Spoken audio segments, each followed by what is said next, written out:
The latest news, updates, and more from the world of health and medicine. This is Medical Minutes, brought to you by Community Health Network. Our morning checkup features exercise surprises, perhaps, and more as we focus on fitness. When to work out, how often to do it to maximize its benefits. Wish TV medical expert Dr. Janelle Gordon is here with expert insight as a practicing physician. Thanks for coming in early this morning. Thank you for having me again, Scott. Do you need to exercise every day, a pattern every other day?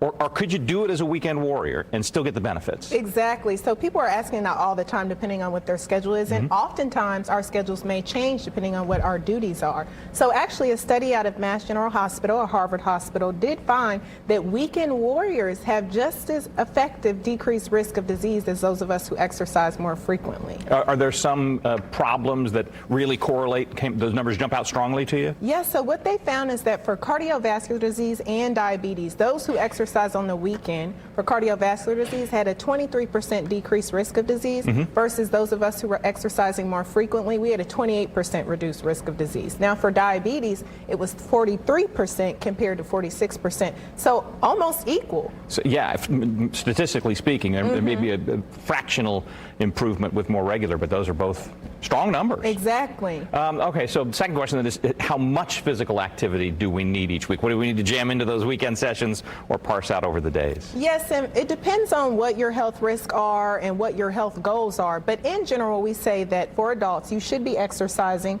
150 minutes of cardio activity weekly. And again, now we know that could be on the weekend or it could be spread out throughout the week. And then we do recommend 2 days of strength training, which oftentimes we see that our males are getting that done, but many times our female patients are not. And we really want to stress that point, especially in the perimenopausal area when women start to lose muscle mass. It is interesting because it seems like not so long ago the entire focus was on cardiovascular, and now we hear a lot more about strength training being important. A lot more. So make sure that you're doing both of those. How intense should you go? How hard should you go at your exercise? Yes, so when we say moderate intensity, patients are like, what does that even mean? A good test to be able to figure out, am I exercising hard enough? People ask about the heart rate, but an easy way is, are you able to sing while you're doing that activity comfortably? If you're able to sing, you need to pick up the pace significantly. Now, you could still be able to talk. It may be harder to do it, but singing, if you're just like, la, la, la, no, we need to work a little harder, okay, Scott? So not singing comfortably,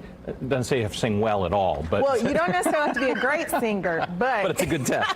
Good litmus test. How big a role can and does exercise play if you are trying to lose weight compared to the nutritional part of it? Yes, nutrition is number one, and I'm always going to stress that for weight loss. But when we talk about maintaining that lost weight, exercise must be there, and you need to be doing both at the same time. Again, we know we have a lot of people on these GLP-1 agonists, the injections for weight loss. Make sure that you are focusing on nutrition and exercising, including the strength training. And I stressed on that point about women in the perimenopausal period. We don't want you to wait until you get to that point. Make sure you're doing it all along, but it is very much needed once you are in that period. Specific to weight loss too, and you've had enough conversations with patients over the years, do you see a correlation between somebody being on a regular exercise program and that helping sort of their spirit as they try to tackle the food part? For sure. Studies have shown that exercise does increase our confidence because, especially if you have an exercise goal that you're working towards, once you achieve it, you realize, hey, I could make this happen. What's my next goal?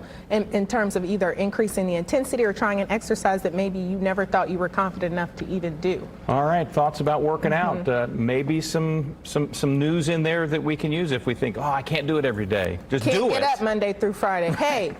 Friday, Saturday. Do something. Saturday, Sunday, something. This is Medical Minutes, brought to you by Community Health Network. Learn more and get more with Wish TV. Online at wishtv.com, and when you follow Wish TV on Facebook, be sure to check out more great podcasts from the All Indiana Podcast Network now. Now at allindianapodcastnetwork.com.